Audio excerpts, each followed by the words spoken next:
Over the past decade, the Oklahoma Department of Human Services reports 129 children have died while in state care. Children like Kelsey Briggs. Her family says the system was overloaded. The worker that we had, she was wonderful, but she had 30 other children under her wing in our county.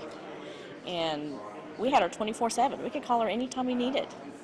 So did the other 30 children. A lawsuit filed in 2008 against DHS became the catalyst for reform. In it, a group called Children's Rights alleged the agency mistreated foster children in its care. This settlement is a real breakthrough. It will fundamentally change the way the state of Oklahoma performs its foster care services. That and several high-profile cases of child abuse led lawmakers to call for change. 4 months after DHS released its pinnacle plan for reform, the agency is a work in progress. Changes of this magnitude don't happen overnight. They start certainly now, but it's going to take some time for us to see results. DHS spokeswoman Cherie Powell says soon Oklahomans will see more transparency. Under a new state law, the agency must now provide the governor, House, and Senate with a preliminary investigative report after a child death or near death. That means it's giving them some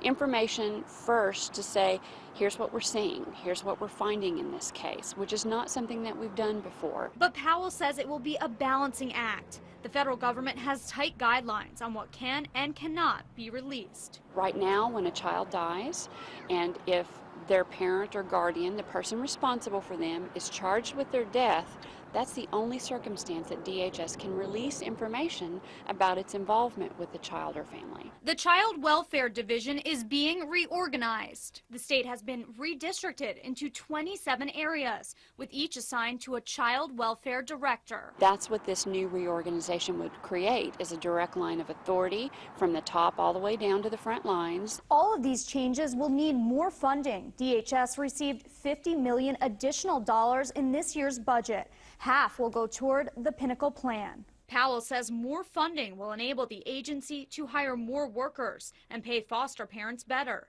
She says state lawmakers made this a priority. They worked with us, and they really dug deep to see where we needed help, where we needed reinforcements. Lawmakers like Representative Pam Peterson hit the road last October looking for answers. It's going to take many years to really turn this whole system around. They formed a DHS working group talking to more than 400 caseworkers, district attorneys, judges, and child advocates across Oklahoma. I do think that we need to take care of those that can't take care of themselves. There are children that are in foster care.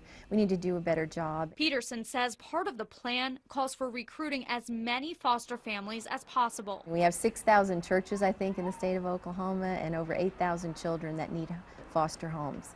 And I think that would be a tremendous opportunity for a lot of people that have a lot of love in their hearts. She's confident the changes will improve DHS. There's so many stakeholders right now that are really looking at this and saying, now's the time to make a significant change.